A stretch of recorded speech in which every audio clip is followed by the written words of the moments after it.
Eu sou Otmar Schneider, analista de valores imobiliários, e no vídeo de hoje vou apresentar para vocês o NCHB11, o pequeno fundo que apresentou aí um bom resultado, um grande resultado ao longo da sua história.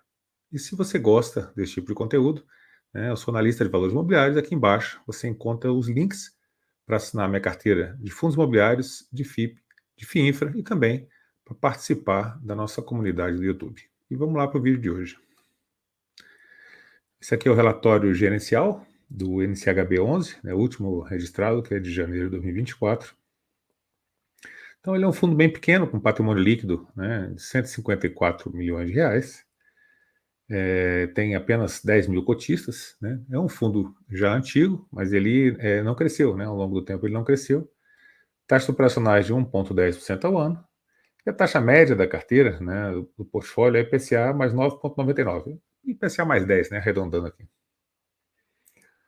O gestor é NCH Brasil, e aí tem alguns comentários aqui da gestão. Então a gente vai entender um pouco melhor o que a gestão faz e como é que é a questão do perfil do fundo. Então, a gestora resolveu de forma voluntária e definitiva pela extinção da taxa de performance. Então tinha uma taxa de performance do fundo e a gestora resolveu por abrir mão dessa taxa de performance com o objetivo de aumentar a rentabilidade para o cotista do fundo. Então, normalmente no mercado de fundos imobiliários, à medida que ele vai crescendo, a competição entre gestoras tende a levar a reduções de taxas ou inclusive abertura de mão de taxa de performance. Então o mercado ele vai evoluindo, você vai crescendo, você vai ter um mercado de por exemplo, um fundo imobiliário de 3, 4, 5, 10, 20 bilhões, você tem uma taxa de administração, você não precisa ter 1 e pouco por cento, mas você pode ter 0,6, 0,7, 0,5. Então, à medida que o patrimônio vai crescendo, você consegue uma rentabilidade muito boa para fazer a gestão desse patrimônio, cobrando uma taxa menor. E isso não é possível com fundos muito pequenos, mas a gestão ela já começa a dar sinais aqui de alinhamento com os cotistas. Então, ele passou muitos anos cobrando essa taxa de performance, e a taxa de performance, normalmente em fundos que têm um risco maior, elas realmente são cobradas.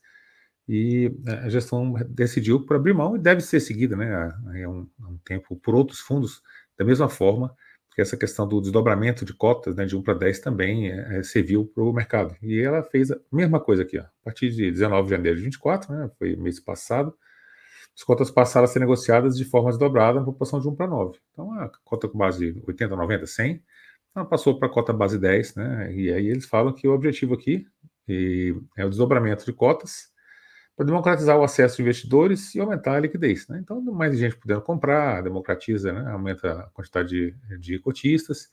Então, é uma medida para tanto aumentar a liquidez, aumentar a quantidade de cotistas, fazer com que pessoas que não tenham os 100 reais, 200 reais para investir por mês, consigam investir 10, 20, 30, 50. Acaba democratizando aí o mercado de fundos imobiliários.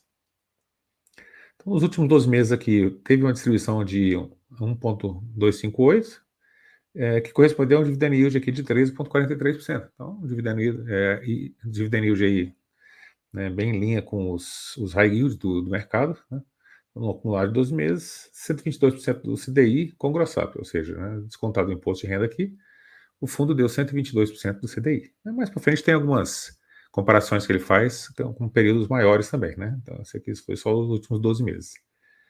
Ao longo do mês foi realizada a aquisição de 2 novas operações, e a gente já consegue ver como é que é o perfil do fundo, o que ele está comprando, qual é a taxa média que ele olha.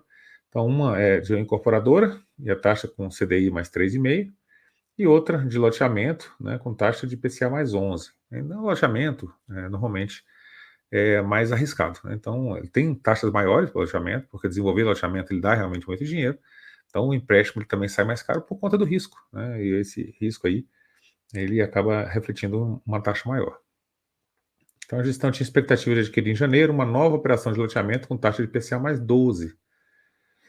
Só que alguns aspectos levaram ao não prosseguimento da aquisição. Então, eles olharam lá, fizeram a avaliação da documentação de tudo, e a decisão por não investir. E isso é muito importante, saber investir e saber não investir. Porque se você vai ver que uma operação vai dar problema, para que você vai colocar para dentro de um fundo? Então você tem que dar uma peneirada boa nos ativos que você coloca para dentro do fundo para que eles continuem performando bem, porque o seu fundo tem uma performance interessante. E aqui a gestão fala, ó, o fundo encerrou o mês com um portfólio 100% adimplente. Então é uma coisa muito difícil.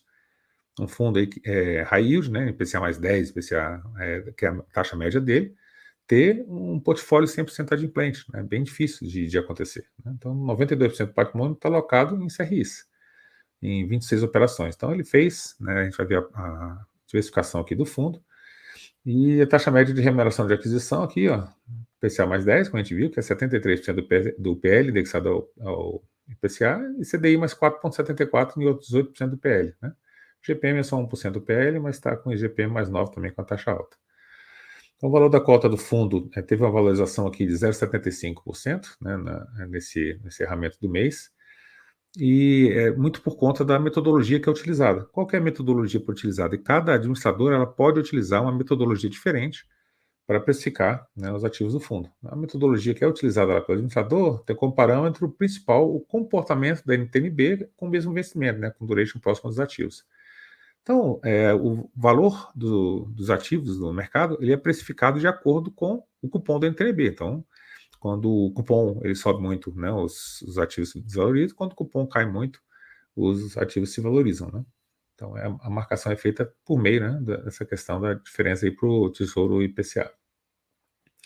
Tem a tabela de sensibilidade aqui do fundo. Né, então, a gente vai olhar aqui, ó, o preço no mercado secundário está em 9,33, patrimônio líquido do fundo 10,12. Né? Então, tem 8% de desconto, PVP da 0,92. Então, o preço da cota aqui, né, em 9,31, né, que é o preço da cota aqui mais baixo, tem um deságio aqui de 8%, e o carrego implícito, ou seja, né, com esse desconto que você compra no mercado secundário, PCA mais 13,26. Então, a remuneração, uma baita de uma remuneração.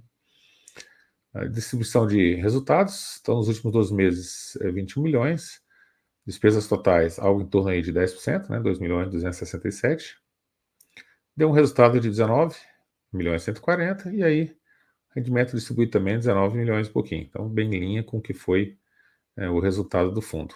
Então, rendimento por cota 1,258, dividend yield 13,43% no ano.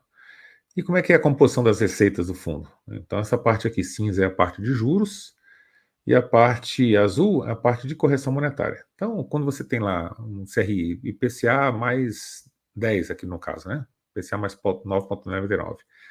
A parte de IPCA é a correção monetária e a parte de juros é o cupom. Então, é o cupom mais juros. A gente vê aqui que grande parte aqui realmente é o juros, né? O juros é bem, bem alto, né? E isso aqui é a questão da remuneração da inflação, que é a correção monetária. Normalmente tem uns 2 meses aqui de atraso, né, para você fazer o reconhecimento dessa inflação, porque demora para divulgar, aquela coisa toda. Mas é assim que é composta aí a composição das receitas do fundo. E a abertura da receita por tipo, a gente vê que o loteamento, né, é a receita maior, que é essa parte aqui cinza. O corporativo, nessa parte preta aqui de cima, né, vem logo em segundo lugar. Então, ele fala da defasagem dos indexadores, descasamento aqui entre 2 e 3 meses, né, em alguns ativos. O histórico de rentabilidade do fundo, a gente vê que no último ano, né, o patrimônio líquido do fundo não teve nenhuma emissão de cotas, o número de cotas permanece o mesmo. O patrimônio líquido saiu de 151 milhões para 154 milhões. Né? Então, teve uma valorização do patrimônio por conta da redução de taxa de juros, né, diminuição do cupom do NTNB. Então, o patrimônio líquido do fundo aumentou, além da distribuição do fundo ter sido interessante. Então, teve o ganho de capital na valorização do patrimônio, mais a questão da distribuição dos rendimentos, que foi acima do CDI. Aqui, desempenho. Né? Então, ó, desde o início, esse fundo aqui, ó, desde o início, ele entregou dividendo de 214%, né, contra o CDI gross up, que é o CDI limpo de imposto, ele deu 171% do CDI. Né? A rentabilidade efetiva dele aqui, 266, contra o IFIX, 134. Então, foi um resultado bem interessante. O início do fundo aqui, 2013, tem pouco mais de 10 anos, né, que esse fundo existe. Então, o problema é que ele não cresceu, é um fundo que continuou pequeno, mas tem um histórico bem interessante de 10 anos, deu, né, uma rentabilidade bem acima aí tanto do IFIX quanto do CDI. Né, a performance dele ao longo do tempo foi muito boa. E uma das formas de você avaliar o fundo e a gestão é a performance ao longo do tempo. Então, o dividend yield aqui do NCHB contra o CDI líquido, né, a diferença é grande aqui, ó, 300 e pouco aqui contra 220 e pouco, né, E a rentabilidade efetiva contra o IFIX também, a diferença é grande, 360 contra 220, 230 ali mais ou menos, né? Performance do mercado secundário, os ativos da carteira, que tem algumas figuras, ó, portfólio do ativo, então tem uma pulverização aqui, né, em vários tipos de ativos, são 26 ativos ao todo. Tipo de lastro é principalmente pulverizado, né, os loteamentos são a maior parte das operações, concentrado com o comparativo em torno de 37%. Portfólio por indexador, maioria aqui IPCA, né, 73% da carteira. Tipo, o setor, maioria, 57% aqui para loteamento, né, corporativo, outros 17%. Portfólio, duration, portfólio por alocação, na maioria CRI, 92%. E também tem uma diversificação por securitizadora, que é importante, porque às vezes você está exposto a uma securitizadora só e dá problema, como aconteceu aí já no mercado algumas vezes. Você tem uma diversificação aqui também por securitizadora. Então, a gestão ela tomou cuidado de fazer uma diversificação e bem interessante. Então é isso que a gente tinha para o vídeo de hoje, apresentar vocês, né, para esse fundo que é o NCHB11. Eu espero que vocês tenham gostado do vídeo. Se gostou do vídeo, deixa aí o seu like, se inscreve no canal, compartilhe o vídeo com quem você acha que pode se interessar por esse assunto. E é isso que a gente tinha para o nosso vídeo de hoje. Até o nosso próximo vídeo.